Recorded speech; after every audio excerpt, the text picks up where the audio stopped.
যখন ধানের শীষ ক্ষমতায় ছিল প্রত্যেক মানুষ মন খুলে কথা বলতে পেরেছে, সরকারের সমালোচনা করতে পেরেছে। যদি কোনো ভুল হয়ে থাকে সরকারকে বলতে হচ্ছে। কোন মানুষ গুমের শিকার হয়নি, খুনের শিকার হয় নাই যখন ধানের শীষ দেশ পরিচালনার দায়িত্ব ছিল। আমরা এই দেশের বেকার যারা যুবক আছে, শিক্ষিত হোক, অল্প শিক্ষিত, অর্ধ শিক্ষিত, সকল মানুষের জন্য আমরা কর্মসংস্থানের ব্যবস্থা করতে চাই।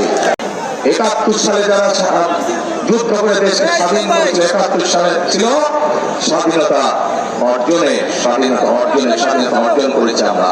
ঠিক কিভাবে বিগত 15 বছর বাংলাদেশের মানুষের অত্যাচার নির্যাতন হয়েছে, 2024 সালের 5ই আগস্ট এই দেশের মানুষ, ছাত্র জনতা, শ্রমিক, নারী, পুরুষ নির্বিশেষে সকল শ্রেণী পেশার মানুষ মিলে কোমল আন্দোলনের মাধ্যমে সেই স্বৈরাচারকে বিদায় করেছে।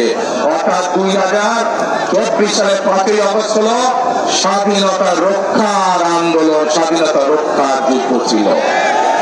এখন প্রিয় ভাই বোনেরা, আমরা স্বাধীনতাকে রক্ষা করেছি, এখন এই স্বাধীনতাকে সুদৃঢ় ভিত্তির উপরে প্রতিষ্ঠিত করতে হবে।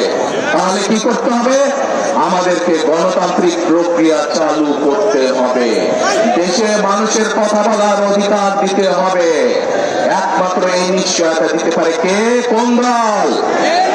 ধানের শীষ একমাত্র দিতে পারে।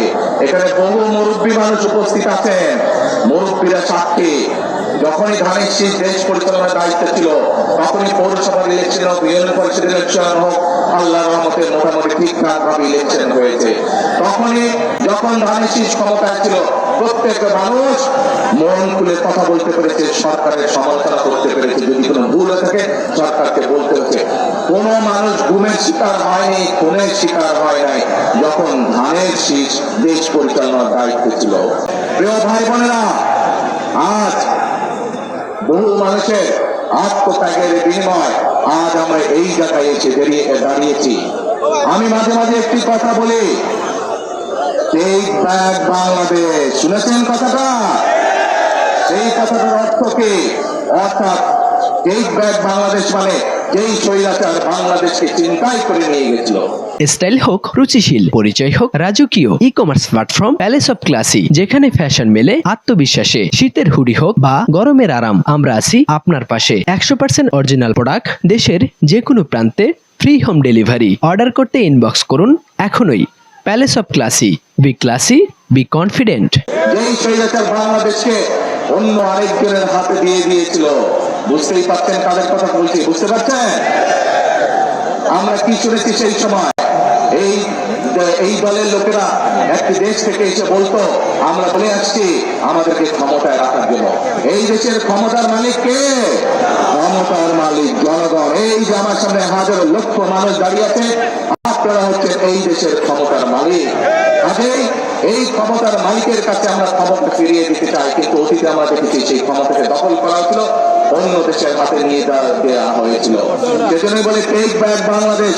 অর্থাৎ টেক ব্যাক বাংলাদেশের অর্ধেক পথ আমরা মাত্র অতিক্রম করতে পেরেছি। আমরা একটি জায়গায় এসে দাঁড়িয়েছি যেখানে আমরা গণতন্ত্রকে প্রতিষ্ঠিত করব। গণতন্ত্রকে যদি প্রতিষ্ঠিত করতে পারি, আমরা গণতন্ত্রকে যদি প্রতিষ্ঠিত করতে পারি, ইনশাআল্লাহ একই সাথে আমাদেরকে আরো কাজ করতে হবে। কি সেই কাজ? দেশের মানুষের অর্থনৈতিক সমস্যার সমাধান করতে হবে। এখানে হাজারো লক্ষ বেকার যুবক সারা দেশে আছে না? তাদের কর্মসংস্থানের প্রয়োজন। আমরা আমাদের পরিকল্পনা গ্রহণ করেছি। আমি প্রায় 1 মাস আগে যখন বিদেশ থেকে ফিরে এসেছি, প্রায় 17 বছর পরে একটি কথা বলেছিলাম, মনে আছে আপনাদের? আই হ্যাভ এ প্ল্যান বলেছিলাম। সেই প্ল্যানের একটি অংশ হচ্ছে আমরা এই দেশের বেকার যারা যুবক আছে, শিক্ষিত হোক, অল্প শিক্ষিত, অর্ধ শিক্ষিত, সকল মানুষের জন্য আমরা কর্মসংস্থানের ব্যবস্থা করতে চাই, যাতে এই মানুষগুলো নিজের পায়ে দাঁড়াতে পারে, শক্ত ভিত্তির উপরে যাতে এই মানুষগুলো দাঁড়াতে পারে।